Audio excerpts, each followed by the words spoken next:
I'm going to go ahead and get us started because we've got some folks with us online, and we want to make sure that we're mindful of their time, and so glad you took the time to be with us today. So let's get started. So I am Anobung, or Anna Branch more commonly, and I have the privilege of serving as the Senior Vice President for Equity here at Rutgers University. And it is my profound pleasure to welcome you to the Navigating Tensions Affirming Community inaugural lecture. Yay! And I really could not be more delighted that we have Kazu Haga back with us on campus. This past January, he joined us to kick off the speaker series that had the same name, Navigating Tensions Affirming Community, with a deeply impactful talk titled, What Does Community Mean in a Polarized Society? If you have not seen that talk, I really encourage you to go back and look at it. But you're going to hear echoes of it, because in kicking off the Ideas That Can Ignite Change weekly series that we started last week, I referenced an important distinction that he made there, and it was between a beloved and a loving community. And paraphrasing a friend he shared, a beloved community is a big place. And you may be way over there in beloved community, and I may not want to have you over for dinner, but I want you to be well. Really simple, but really profound. And so beloved community, as Dr. Martin Luther King Jr. put it, is defined purposefully as a big tent, a radical idea that our interdependence is inherent. And at the same time, even if we can appreciate that intellectually, the reality for many of us is that we are struggling mightily in practice with how do we do that. Tensions are rising from every angle, local, national, and global. And when we wrote those words in January, we couldn't really understand then even how much more those words would be true, right? But the idea that how we as a community choose to respond will make a difference is also still true. And there are many ways to meet this moment. Not all of them are productive. And so I want to thank you for taking the time to choose to be productive, to be thoughtful in this moment. While it is possible to turn on each other, and we've seen lots of examples of that in recent times, this is also a moment to embrace our shared humanity, a plug for the idea of the day about our dignity. And our dignity being inherent, it's a part of our values simply by being human. Something for us to think about, for us to contend with all of its messiness and contradictions. And that messiness and contradictions makes values, abstractions like diversity, equity, and inclusion, really hard ideals that feel really easy to shed in difficult times. But if we want to hold on to those ideals, if we want to point towards those practices, then it actually requires us in moments of conflict to dig deep, to step back while it would be really easy to succumb to a sense of overwhelm, to a feeling that nothing matters, to retreat to ideological corners, to talk with people with whom we agree only, that doesn't move us forward. That doesn't build community. Our choice truly is hostile proximity, people who we coexist with, and depending on how the day is going or the current moment, it is neutral or terrible. I would hope more of us would choose differently. I would hope more of us would choose digging and calling on our higher selves to draw a larger circle. And that idea, that brave, big idea, comes to us from Pauli Murray.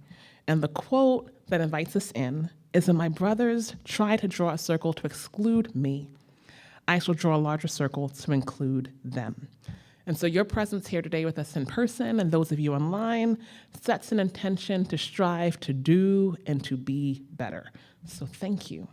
And in those short remarks, you hear echoes of Kazu's talk back in January. Some of those ideas certainly came from him. His book is profound and his delivery matches that energy.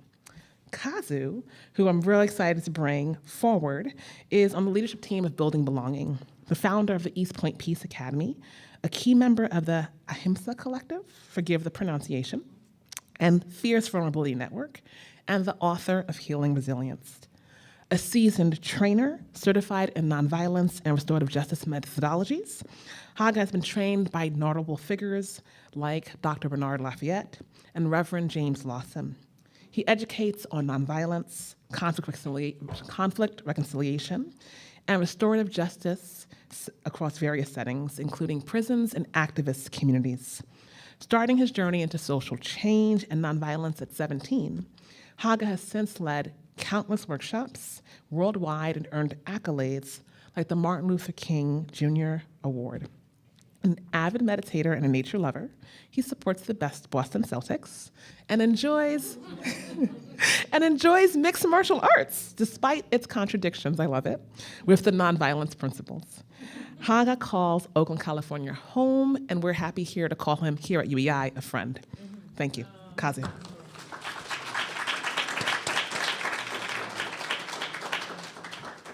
Thank you so much, and good morning. Morning still in my body. Really grateful to be back. I'm so glad that you all are here. I'm really grateful that you all are here. I want to start by sharing pictures of a little project I've been working on since last time I was here. This is Yay. She just turned 5 months 2 days ago. And it's funny because last time I had to take a red eye here and then go straight back to the airport because my partner was pregnant and didn't want to leave her alone for too long. This time I have to do the same flight, but this time I was like really looking forward to my red eye because I was like, I have not had a good night's sleep in 5 months. Turns out I'm still tired, but I've never looked forward to sleeping on a red eye before. So a lot has changed, but I know I'm not the only one who's tired these days, and it's not just like physically tired and sleepy, but emotionally and spiritually just drained, right? There's a lot of reasons for that, why we as a society and as a species feel just constantly drained.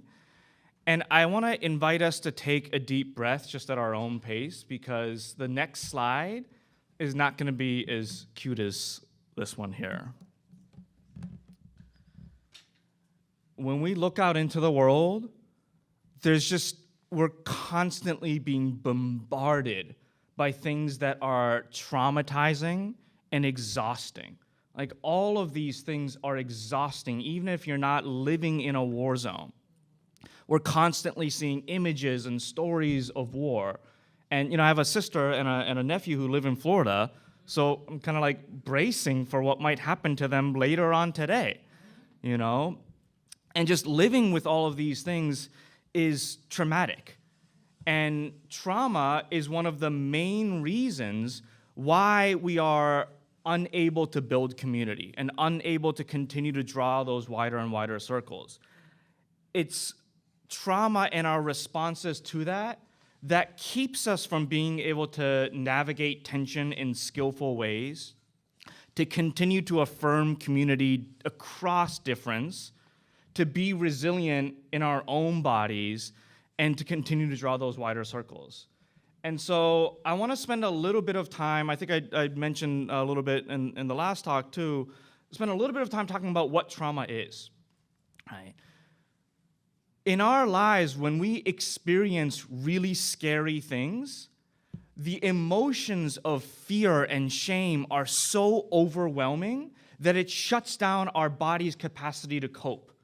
And those feelings of fear and shame and whatever else might be coming up with that scary traumatic event is so scary to actually feel that our body, as a protective mechanism, shuts them down so that we can survive that exact moment, because our bodies can sense that if we actually go into feeling those feelings in that moment while we're facing the onslaught of the actual scary event, we might crack. And if we're not able to find ways to actually go back and process and feel and integrate those feelings of fear and shame, it gets frozen in our bodies. And it gets stuck there, and it leaves an imprint. And that's what trauma is, right? It's these emotional memories of these really scary events that happen to our lives. It's not just the story of what happened, but it's the feeling of what happened that gets stuck in our bodies. And if we're not able to release those feelings 20 years later, if something triggers that traumatic memory, it's not just the stories of what happened that come. Oftentimes the stories don't even come back. It's the feeling of the fear of like physical survival, or the shame that says that you don't belong or that you're not good enough. It's those feelings that come back. And that's what a traumatic memory is, right? It's the memories and the feelings of the sensations, the fear, the shame that comes rushing back into our bodies.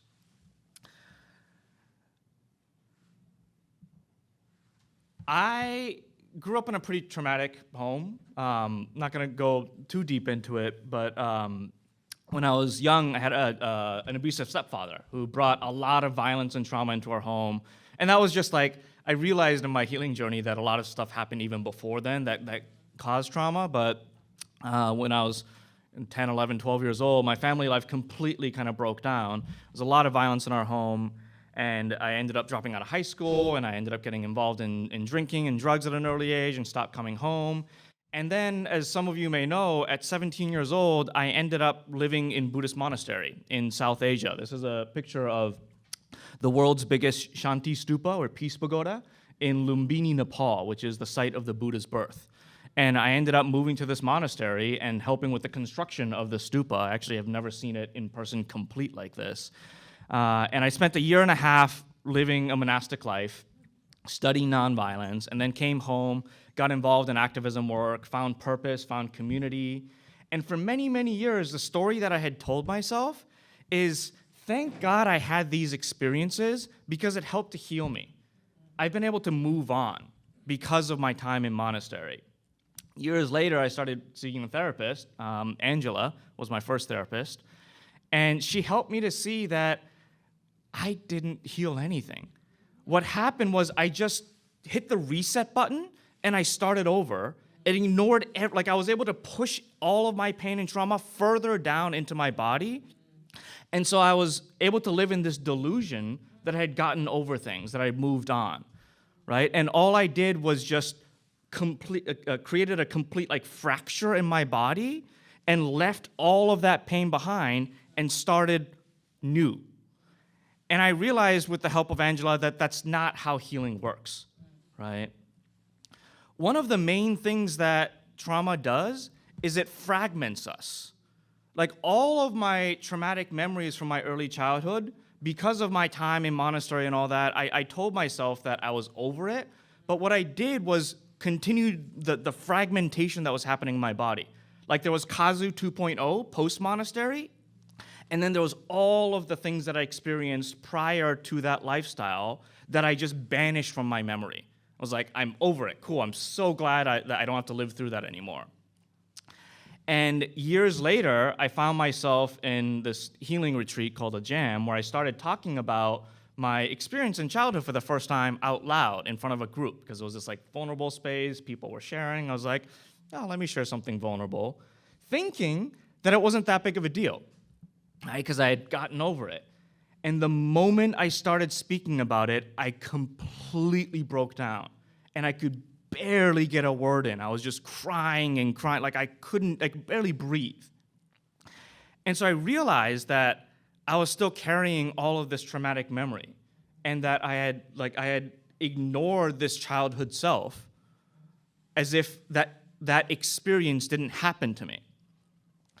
And so healing is about moving from that fragmentation to becoming more whole through integration. Healing is about welcoming your banished memories by talking about it out loud, processing it, oftentimes for the first time in decades, and creating space in your body to build a relationship with that experience. To accept that those things actually happened to me, to allow myself to feel all of the emotions that I couldn't feel when I was young. I realized that a lot of my healing journey now is about going back to that early childhood and retroactively allowing myself to feel the loneliness that my body when I was 11, 12 years old couldn't feel, and crying the tears that I couldn't shed back then, so that I can integrate that part of myself to accept that those things happen, that I went through those experiences, and as hard as they were, I'm safe now, right? And that I can move forward in life with all of my experiences of shame and fear and loneliness as part of who I am and what happened to me. And that's what it means to integrate trauma, right? It's to accept all of who I am, all of what I've gone through, to carry that traumatic experience as something that is a part of me so that I can become a little bit more whole, so that there isn't this separation of Kazu now and Kazu then. It can be a little bit more just Kazu. We live in this incredibly fragmented society where there's us and so many groups of them. And so healing at the collective level is about trying to integrate all of who we are so we can become a little bit more whole again.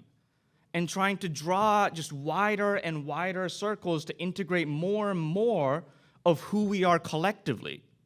In the same way that I had to draw wider and wider circles inside of my own body to integrate different parts of who I was and who I am.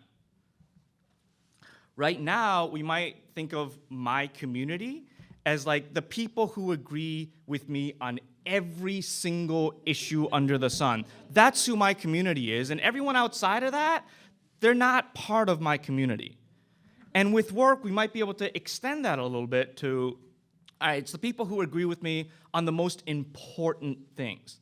That really matters. If I see you as someone in my community, you have to at least agree with me on the most important things. But then can we draw even wider circles to say, all right, you know what? Everyone at Rutgers is part of my community. We have this affinity. And then go even wider and say, everyone that lives in the United States, no matter what, is part of community. And then go even wider and say, all people are part of my beloved community.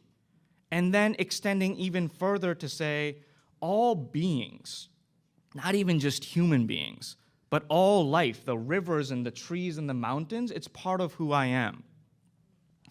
Now, as we go about this work, we have to acknowledge that there are people who are trying to kick you out of their idea of community based on things that are essentially you, right? People who are racist, homophobic, whatever it might be.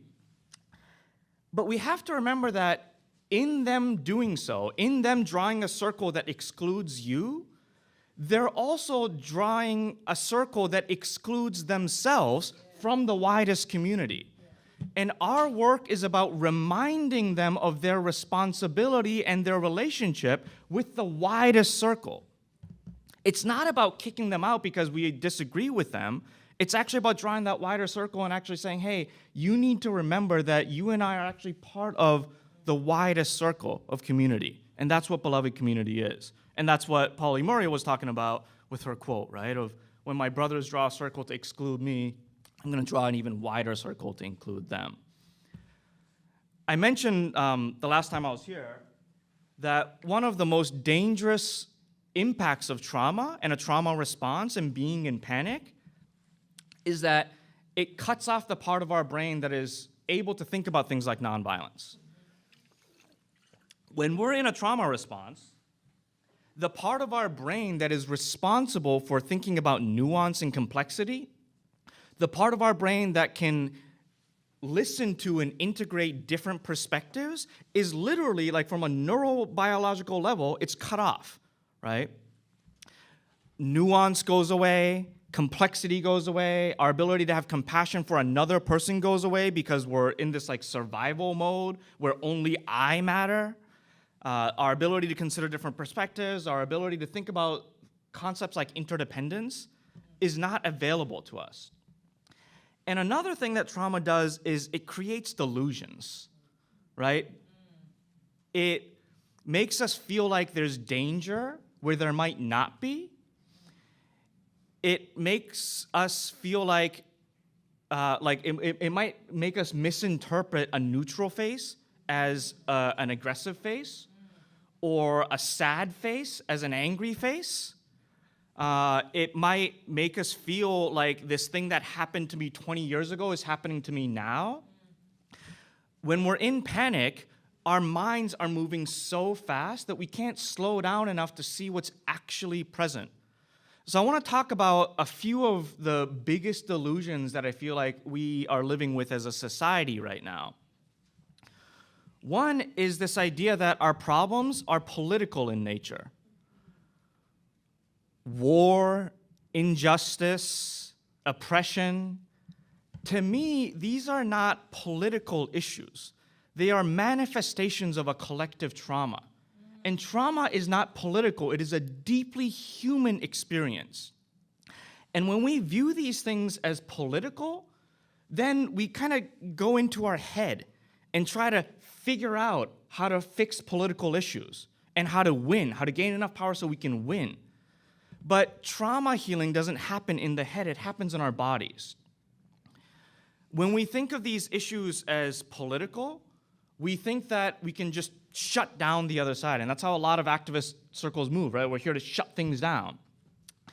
And if we can understand injustice as a manifestation of as a manifestation of collective trauma, then can we also understand that we can't shut down injustice any more than we can shut down trauma? Like, we can't go to traumatized people and point our fingers and say, stop, you need to stop doing that. It might be effective temporarily to stop the person from doing what they're doing and causing harm, which does matter, and it is a part of the healing journey, right? But ultimately, if our goal is healing, if our goal is drawing wider and wider circles, we have to do more than shut down. We actually have to open up, right? We cannot shut down injustice because we cannot shut down trauma. We have to understand that violence is ultimately rooted in trauma. The transformative justice activist Mariame Kaba has this beautiful quote who says, what is it? Nobody enters violence for the first time by having committed it. Right? We all experience violence first, and then because we're not able to heal and integrate from the trauma from that, there's so much pain that we're holding that we lash out and hurt somebody else. Years ago, I was talking to an incarcerated man who was telling his story, and he said that every time he pulled the trigger he was serving a life sentence for a homicide, he said, every time I pulled that trigger, it felt like I was throwing my pain out at my victim. And that was such a visceral image of he just needed release. He needed to heal, he needed to be heard, and because he had had no healthy avenues for that to happen, it all just got released on somebody else, right? Resmaa Menakem also says that trauma decontextualized in a person begins to look like personality. The trauma decontextualized in a family begin to look like family traits. And trauma decontextualized in a culture begins to look like, or trauma decontextualized in a society begins to look like culture, right? It's easy to point our fingers and say, oh, this person's just an idiot, or they're being unskillful or whatever. But if you really unpack and understand their story, you really realize that a lot of what they're doing are trauma responses. And if we can't see that, it's easy to point our fingers and say, this person is just an idiot. Even if you think someone is being violent, just shutting them down is not effective if our goal is to draw wider circles. It might be effective if your goal is just to shut them down in the moment, but if you're trying to draw wider circles, it's never going to be enough. The second delusion that I want to talk about is this idea that we are individuals working on individual liberation. And this is something that I talked a little bit about last time too, right? This idea of individual liberation is a delusion. In an interdependent world, there is no such thing as individual liberation. This is a bit of an aside, but I'm a bit of a geek with science and cosmology and things. Yeah, well, so they say that before the Big Bang, everything that existed in the universe came from a single point, a single source, right? And then the Big Bang happened, and the building blocks for everything that exists in our universe and everything that will ever exist spread out into the universe. And it's been expanding ever since. And at some point, gravity started to pull some of these gases together, and the intense heat of that gravity fused these gases, and that created new elements like carbon and iron, and then the intense fusion of that was so intense that some stars exploded, spitting these elements back out into the universe, and then eventually gravity started to pull some of these elements together and created things like stars and planets, including our planet Earth. and then we grew out of the planet Earth. So literally, the things that we are all made up of, and the trees and the rivers and everything that exists, came from a single source, came from one point in the universe. So how can we not be interdependent on each other? Like, the idea that we are all one is also like a hippie, new agey thing, but it's also scientific fact that we actually come from the same source. I was on a call recently where someone asked, the work of building community with people who are different than us, it's so much work. Like, is it worth it? And it's a good question, because sometimes we need to draw boundaries and say, you know what, this is not worth it right now. I'm gonna take some space. There's great value in agency. And at the same time, my response in that moment was, well, what is the cost of not doing that work? Right? The cost of not doing that work is that we continue to live in this delusion that we are not dependent on each other for our liberation. And that is exhausting. To continue to live in this delusion that I don't need to worry about you is exhausting, because it's not true. The third thing I want to talk about is this idea that truth is a zero-sum game. So, I love the Celtics, coming into the season as the #1 rated team. And sometimes I'll say something like, I think the Boston Celtics are amazing. And someone might hear that and respond by saying something like, well, are you saying the Sixers are terrible? Are you saying that the Knicks suck? No, I'm actually not saying that. I'm just saying that the Celtics are awesome. Someone else might say something like, oh, I support the Second Amendment. And someone else might respond by saying, well, are you okay with kids being killed then? It's like, no, that's actually not what they're saying. I might say something like, I believe in reparations for Black and Indigenous communities. And someone else might respond by saying, well, are you saying all white people are racist? Actually, that's not what I said, right? Because we live in this delusion that truth is binary, if I believe one thing, then I must also believe all these other things that are assigned to those that are perceived as being on this team. And if I disagree with you on one thing, then because truth is binary, then you must be on that team and must believe all these other things that I'm prescribing to my delusion of what that other team is supposed to be like and believe in. Like, if you're on team A, then you must believe B, C, D, E, all of these things, when in reality, we are incredibly complex beings with a bunch of different beliefs. But if truth is binary, like, there's no space in your body for my truth. So I constantly have to fight for my truth, and that is also exhausting.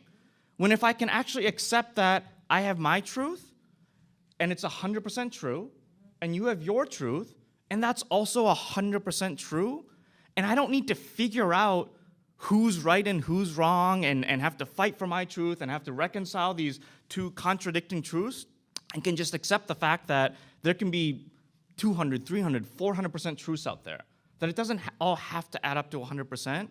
It lifts this burden from my shoulder of constantly having to try to fight for my truth and figure it out. There's some of you know I was just talking, I very recently, very begrudgingly joined Instagram. And I think I just posted my first story, but I'm still trying to figure out how that works. And one of the benefits that I've already received from that, I still think it's a net negative, but one of the benefits that I've received is there's a social media handle called Vent Diagrams, like Venn diagram, but V-E-N-T. And it's a beautiful profile that shares all of these contradicting truths. And some of them is that trauma causes fear of power, and trauma causes a desire for power. Both of those things are true. It's not one or the other. We don't have to go crazy trying to figure out which one is right and which one is wrong. Another one said, collective power brings social change. And then on the other side of that, collective power keeps systems in place. We have to think about the long game, and there's this incredible urgency in this moment. Like, all of these things can be true at the same time, and when I can accept that there can be contradicting truths, I can breathe easier. I've been feeling like this lately, and not just because of the baby. Actually, if anything, like I oftentimes wake up and I'm tired because of the baby. But when I look at her smile, because she always wakes up in the morning with this huge smile, I get energized. But when I look out into the world, not so much, right? And it's because these delusions are exhausting. Because somewhere in our bodies, we know that they are delusions.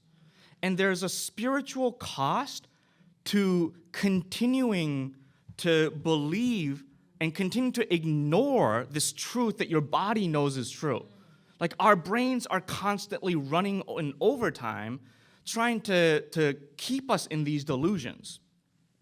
And so the more that we can begin to see the complexity of truth, the more we can have spaciousness in our bodies to move through these difficult times. In addition to trauma being just exhausting, and in addition to committing ourselves to healing from our traumas, which is long-term work, I do want to offer a few frameworks and tools that we can use in this immediate moment. And I want to try to move through these quickly because I want to get to some dialogue. I'm sure everyone's heard about the intent and impact. And I feel like on the left, we're taught that we have to focus on impact. And that comes from this culture where people with power historically have not been accountable. So it's important to focus on impact, and that's true, but sometimes in saying that, we forget that both matters, right? And actually, with practice, impact is a choice. We actually have agency over what we allow to impact us or not. The last time I was in a physical altercation with somebody was like 20, maybe more years ago, where I was living in an apartment building in Massachusetts, and it was a long day. I went to bed just to lay down, and while I was laying down, my neighbor had knocked on my door and was talking to my housemate and said I had taken his parking spot, even though we lived in a building that didn't have assigned parking spots. And in the process, he told my my housemate, was like, hey, that Asian guy took my parking spot, so when he gets up, can you tell him to move his car? Wake up, hear the story, and I just got incensed, and I went banging on his door, and I was like, what do you mean that Asian guy? And we ended up in an altercation. Years later, I found myself wondering, it's like, I am an Asian guy. Why did that piss me off so much? And with some work, I understood that in that moment, because I had not done any healing, all of the pain that I've experienced in my life for being that Asian guy, right? All of the racism and the being made fun of for my name and my smelly school lunches and all of these things came back, and I experienced those feelings when I heard that I was being referenced as that Asian guy. Maybe saying things like that Asian guy is careless, but at the same time, I can see that for him, it was probably just like a descriptor. And I can have compassion for a little bit of ignorance, because it's probably still not the most skillful way to talk about people, right? But I can have compassion for his ignorance because I've done some work on my own. Again, in the left, we're taught that, like, if we're microaggressed, like if someone asks me because I'm Asian, where are you from? I'm actually from Japan, so it doesn't really work well for me, but it's like considered this like microaggression against Asians, right? And I'm told in a lot of activist spaces that if I'm microaggressed, I have to take that as an affront. And if I don't, then I'm not woke enough. I don't have the right political analysis. Whereas in reality, that person may actually been trying to connect with me, right? He actually is curious about my story. And so one tool that you all may have seen before, when we find ourselves getting triggered about something, is stop. Stop, take a breath, observe, and proceed. I have a friend named Emma who's a direct action trainer who always says that there's always time to take a breath. That even when a riot police officer is running towards you with a baton, there's still time to take a breath. And that breath can help center us so that we can continue to lead with curiosity without assuming intent. Just a couple more quick things. Framework, accountability is an act of love, right? To not conflate accountability as punishment, but it's actually something that we're giving as a gift so that the person who is causing harm can go through their journey of healing. Accountability is important because it's a prerequisite for healing, right? You cannot reconcile with someone without justice, without accountability, as a stepping stone for that. But I oftentimes talk about, when we talk about holding people accountable, what does it mean to use, like, holding as the key word in that sentence? What does it mean to hold space for people to go through their own journey of accountability? If you are punishing someone, if you're pointing your finger and shaming them, naturally, they're most likely going to get defensive. And as they get defensive, they're moving further away from accountability, right? And so how do we learn to hold people accountable as an act of love? And one tool for that is, once you're able to stop and lead with curiosity, I think I might have brought this up last time too, the organization Braver Angels has these beautiful questions. How did you come to believe what you believe? Not what do you believe, not even why do you believe that, but this question requires you to be curious about their story and who they are as a person. Like, what happened in your life? What was your journey that made you who you are? Because my experience has been that even when talking to people who've committed homicide, if you unpack and understand their story, everything they do makes sense. It doesn't justify what they do, but it begins to make sense, right? And also, why does this statement make you feel safe and make me feel unsafe? Questions like that really require you to lead with curiosity can help build bridges even across the widest difference. To know that your truth isn't being threatened just because you can have space in your body to have curiosity about their story and about their truth. And that no matter how crazy someone's belief might be, for them, they have a very good reason why they believe what they do. And if we can't have curiosity about their reason, then we're only left to shut their perspective down and try to enforce our perspective on them. And the final thing is, I love this quote, hating someone is like drinking poison and expecting the other person to die. This is one of those quotes that I've done a bunch of research, no one seems to know where it comes from.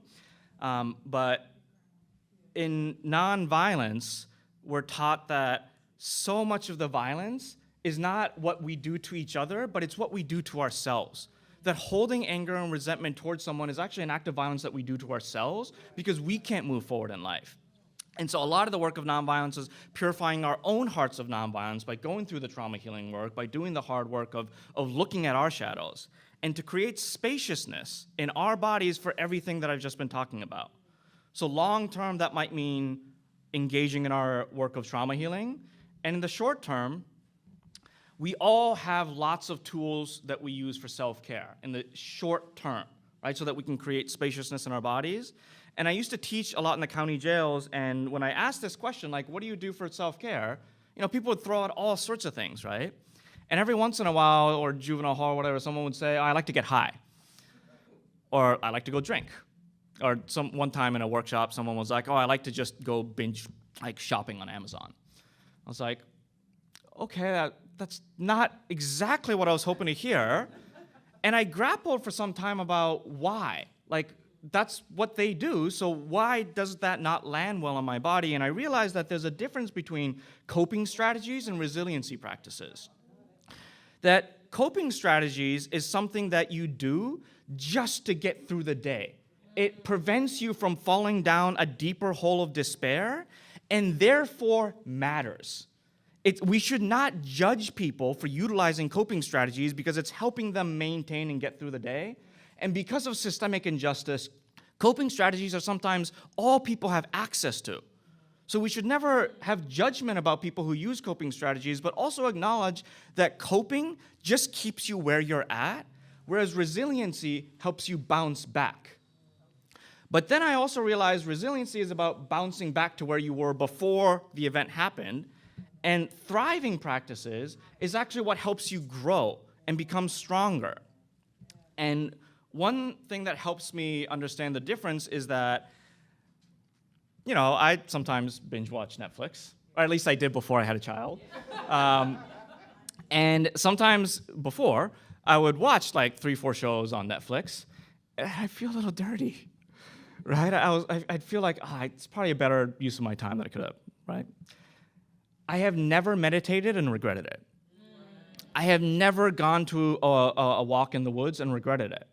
Right? I have never connected deeply with a friend and felt like, there's probably a better thing I could have done with my time.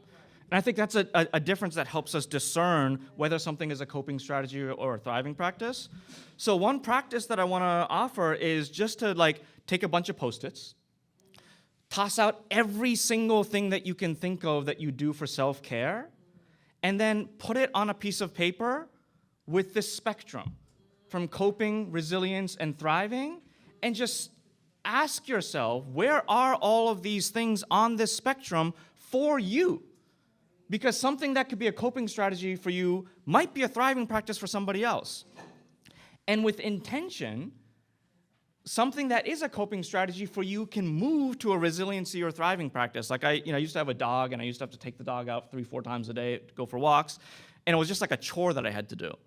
But every once in a while, I could tell that I was tired from my 18 Zoom calls. I was like, I'm gonna take these next 10 minutes to enjoy the sun and the fresh air outside. I would still do the same exact thing with my body, walk around the block, but that intention moves something from being just a chore to at least a resiliency practice. And so, not about judging the coping strategies, but about having some awareness for ourselves about, am I just using coping strategies, or are there thriving practices that I can move towards? And the one thing I want to add on this is to add another axis, like AXIS, to this spectrum around access.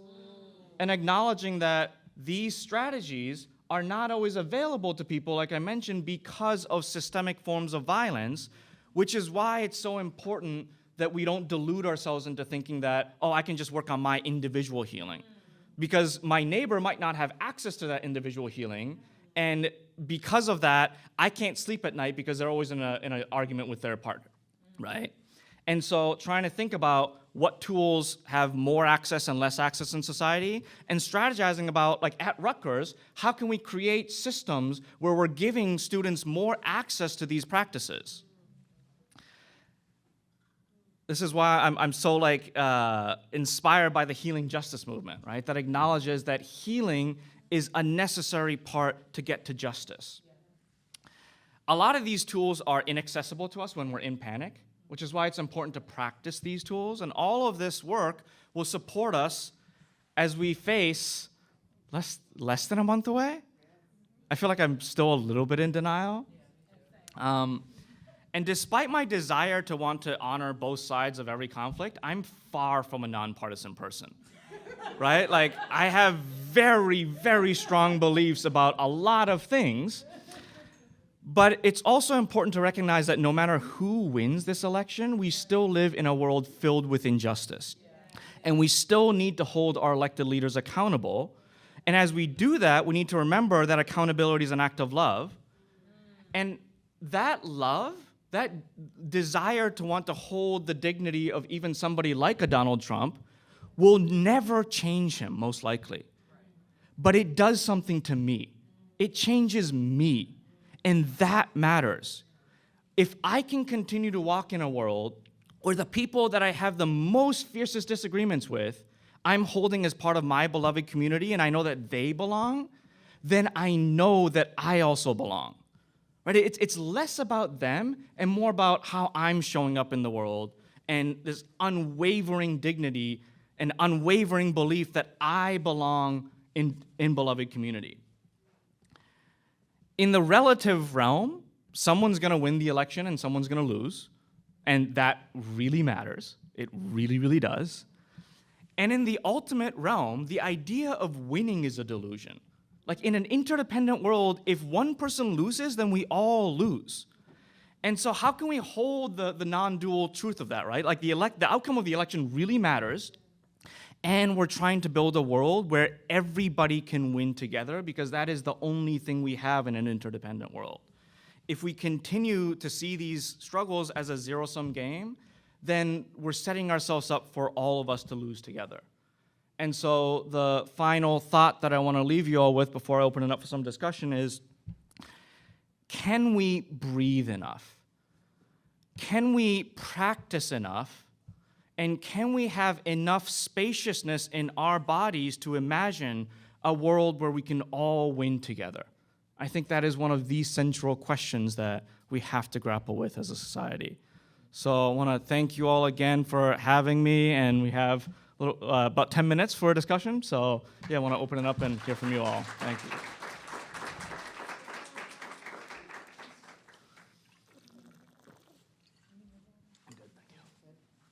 As always, thank you so much for sharing your wisdom and insights and experiences with us. Thank you. You know, I always ask hard questions, but actually today is going to be easy. Oh, cool. I love Okay. it. It's a lot to unpack. Okay, so I would love to hear you talk about, if I'm not putting you on the spot, agape love and the role that it's played in building resilience. Because when I was first introduced to the concept in healing resistance, I found it to be transformative in a really grounding way to remember our interdependence. Yeah. And then I was thinking about that quote around the poison. We drink the poison, you know, and thinking about whether or not it could be the anecdote. Yeah. So I would just love to hear any thoughts you had around that. So for those that don't know, agape love is one of the at least 5 words that exist in the Greek language for love. And it's really helpful because when we talk about things like loving our opponent, it's a different kind of love than the love that I have for my partner or for my child, the love that I have for the Boston Celtics. Like, these are all like different forms of love, right? And it's important that we understand. So agape, I actually have a tattoo of the word agape in Greek, and then I realized it's like, oh, I wonder if a Greek person would feel the way I do when people have the Chinese character for love tattooed on them. But agape love is the love you have for all life because they exist. You don't love that person because you've had these experiences together and you've bonded. You love them because you believe that every life is sacred, right?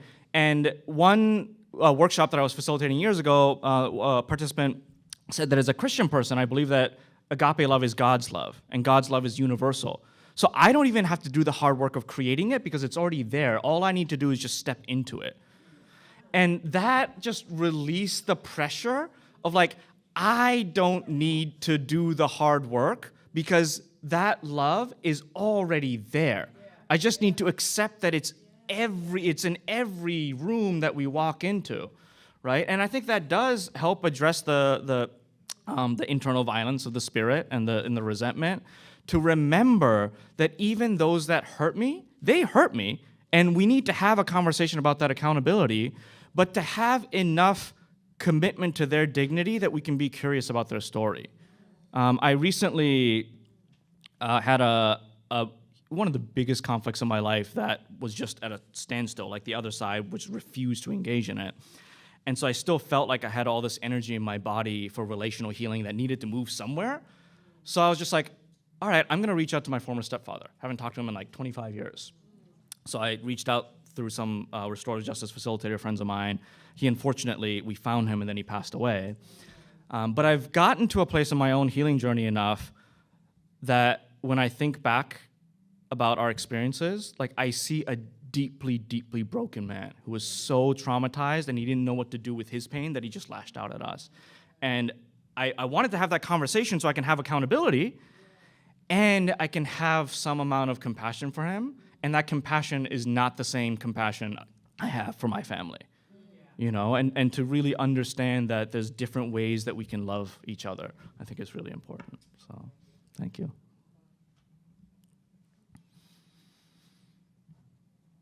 Time for a couple more, maybe.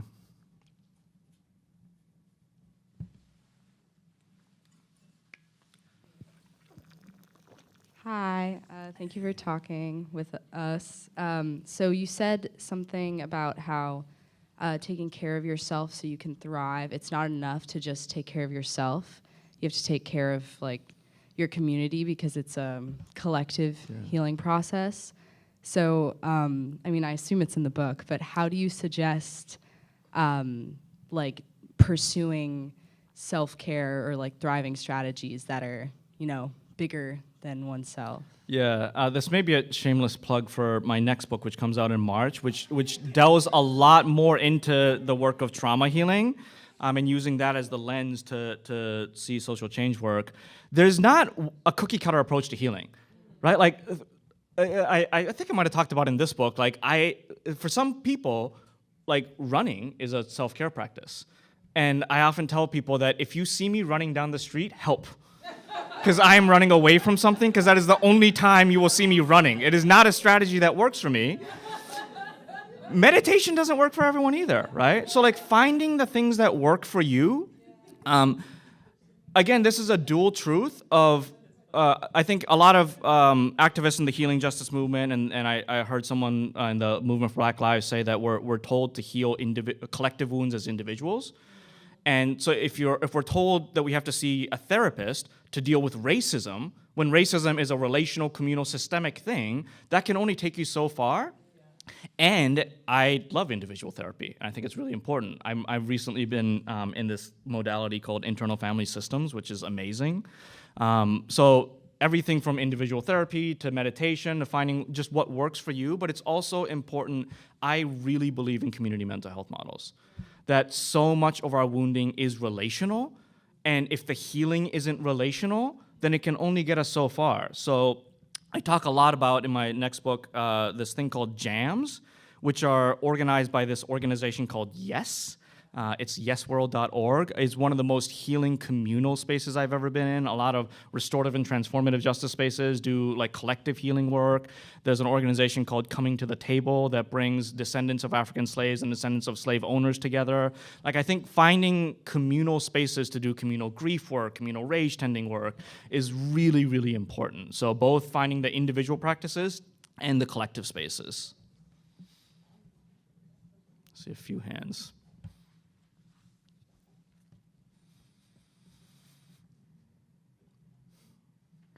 Thank you so much for being here with us again.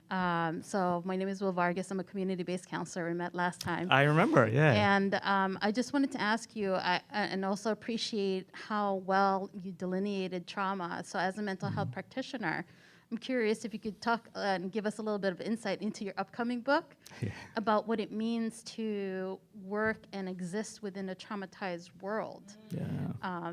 And just how do we, as colleagues, as human beings, be able to hold that kind of space for one another besides for ourselves? Yeah, thank you.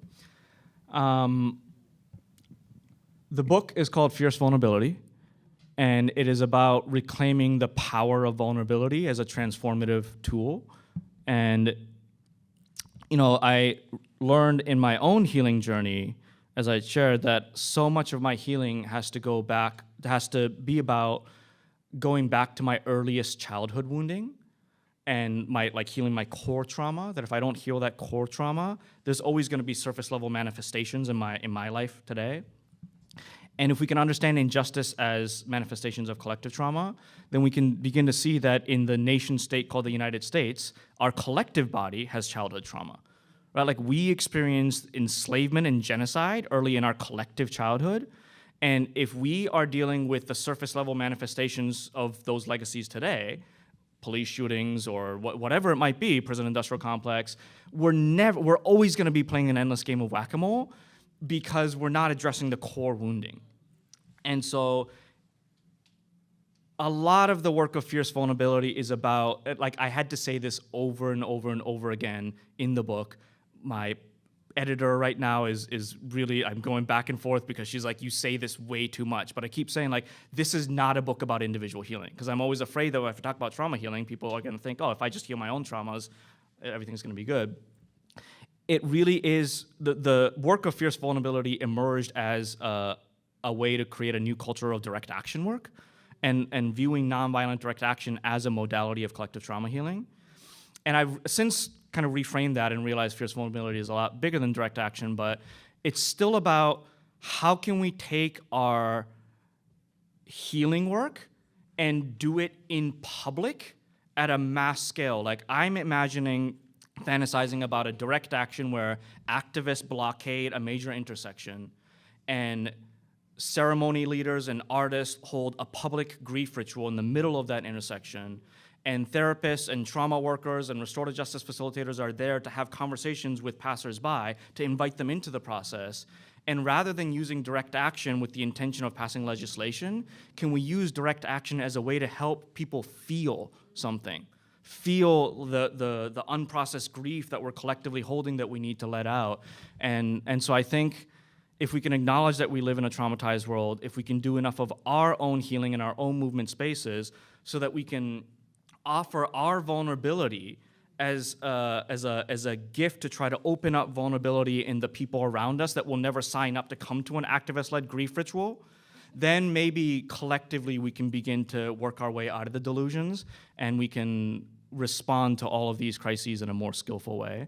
So I think it's a lot about how do we learn to breathe ourselves enough to have a grounded enough collective nervous system in our own movements so that we can offer that to wider and wider circles. Yeah. Can we do 2 final questions? Ask I'm good, yeah. and then we turn it over? Cool, yeah. Okay, thank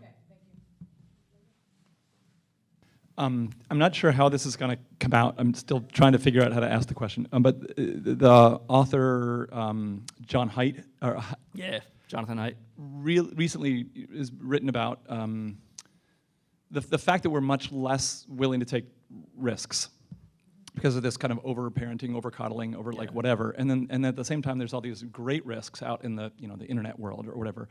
But I think that anxiety and that that fear of engagement is not just with kids' physical safety on playgrounds. I think it's very, very much in the individual, my fear to be vulnerable. I'm excited to hear the book, because I can form my question before the book title, so it almost answers it.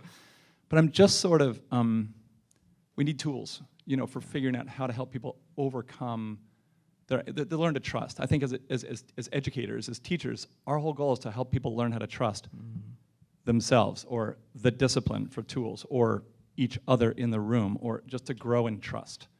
And I don't know how to do that super well. I'm learning, and I feel like I've spent my whole life trying to learn how to do that. I do it fairly well, but not nearly as well as I need to or want to.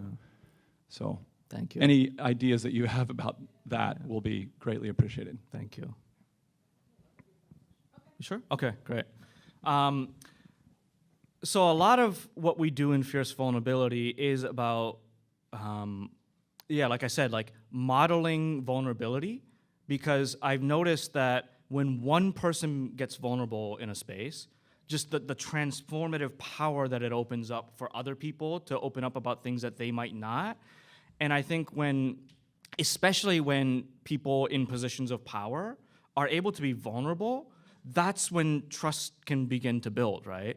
And so in the context of social change and direct action, can activist movements, instead of leading with this energy of F you and we're here to shut things down, can we actually lead with we are here taking over this highway because our heart is breaking about what is happening around issue X, Y, and Z?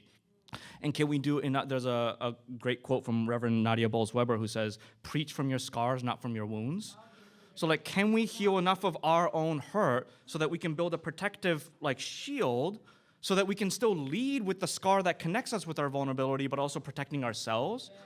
When I am in healing circles, especially with men, or those of us socialized as men, because of all the messaging we've received about what it means to be a man, right? Especially in incarcerated communities, I oftentimes do lead with my own vulnerability as a way to try to tap into other people's. And I know that I cannot start talking about a vulnerability around something that I have not processed, because then it becomes a space where they need to take care of me. And so can we do enough of our own healing work to be fiercely discerning about this is a story that can touch into my own vulnerability, but I can stay in my stretch zone and still hold space for others. So how can you do that in your classrooms? How can you do that at Rutgers? How can we do that when we're in direct action spaces is a lot of the question of fierce vulnerability. Yeah. Okay, so wait, but now you gotta clarify that. Oh, okay. I'm just gonna come over here. You clarified something. I just like you to Yeah. say a bit more, because you said, how can I share a story and stay in my stretch zone? Yeah. And you said it really fast, Yeah. but that's really important, Yeah. right? To be able to say, I've processed enough Yeah. around this thing that I can show up and hold it. So I just want to pull that idea out so that folks can hold it. The first time I spoke about my childhood experiences I was telling you about at the jam, I realized in that moment that I needed to have a conversation with my family. And it took me 8 years to have that conversation. 8 years of therapy, meditation retreats, journaling, all that, right? And a lot of how I understood when I was ready is in community.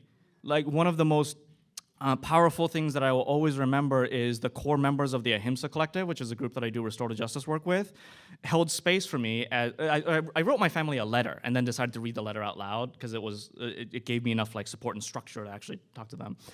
And the members of the Ahimsa Collective held space for me in a circle for me to read that letter to the Ahimsa Collective and receive feedback and just hold space as a way for me to practice and like help gauge like, am I ready for this? And so again, like the importance of doing this work in community and the importance of bringing healing modalities into movement spaces so that we can process what we're holding when we see whatever issue that we're organizing around.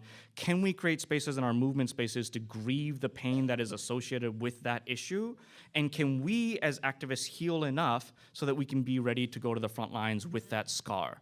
I think is really important. So in addition to learning how to form blockades and doing that kind of work, are we learning emotional regulation tools in our activist spaces? Are we holding each other accountable to our own individual healing journeys? Are we holding grief rituals? All of that is just as important as learning how to form blockades. If that makes sense. Okay, I'm out of time. Thank you so much. All right. I'm gonna take this off. Always a pleasure. Yep, go ahead and grab that water bottle. Can we get him an extra water bottle? The incomparable Kazu Haga. I am Dr. Joan Collier. I'm Assistant Vice President for Equity and Inclusion here at Rutgers University. I'm saying that because I forget every time I get up here and start talking. So I'm trying to regulate my brain back down so I can distill it out because I am pushed. And one of the reasons why I love Kazu's work is because I think myself pretty well along. And every time Kazu comes in here stepping on toes and pushing further and saying, yes, and I'm like, oh, you're not wrong. And when I say you're not wrong, it means that you're right, but I just don't want to say it. And so what I wrote here to be brief in my closing, because it is time for us to get up out of here. Stephanie, can you go ahead and get a pen at the back table so he can sign these books when he's ready? Okay. What I wrote here is just a quick couple of words that I think I'll continue to go with, right? We talked about this resilience and you pulled that out so well. What's the difference between coping, resilience, and then thriving? And I appreciate the power conscious approach because sometimes we can think it all has to look the same and it doesn't. And the differentiation between resilience, being able to bounce back, and then thriving, I can grow. I'm not just going back to steady state. I have room for expansion. And your conversation around nonviolence, which if you are in this physical room and you have the book, read the book. Read the book. I love a book, but read the book because the breakdown of nonviolence is more than just I'm not going to talk back when somebody talk back slick to me. That piece around I have to go inside because violence to myself is still violence. That means something. And so getting to resilience and thriving means you have to do that internal work. Bell Hooks told us in All About Love that we don't heal in isolation, we heal in community. And so then I get to, well, what do we do with all of that? And I'm really thinking about the agency of the moment. So often what I experience, I think what people tell me is, I don't know what to do. There's a lot going on. I don't know what to do. And I ask, what can you do? So do not give up your agency. What you can do is work on healing. What you can do is recognize the complexity and the nuance. Some of your recognition may be, I'm actually having a response right now. All right, yes, you might want to move to calming and centering. We're working on that. UEI has something coming out soon. Stay tuned. But really getting into some of that work, the thing that really blessed me down was accountability is an act of love. And then I'm tying this back to Donna Hicks, who talked to us in the spring, where she talks about when there isn't common ground, there can be higher ground. And the higher ground is recognizing the dignity of myself and the other person and letting that be my pocket. And when I tie that to, because we are all tied together and interconnected, it is my responsibility to be thoughtful about not just myself, but the things around me, because we're all tied together. Because you had another quote last time from Dr. King that talked about us all being tied together that I didn't pull in here. And so that's what I'm taking with me today, and I'm wondering what folks are taking with them. What are they still grappling with?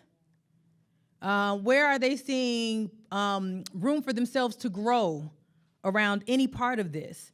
This will be available online. Go back and watch it. Folks online, send us an email, diversity@rutgers.edu. Would love to know what you learned.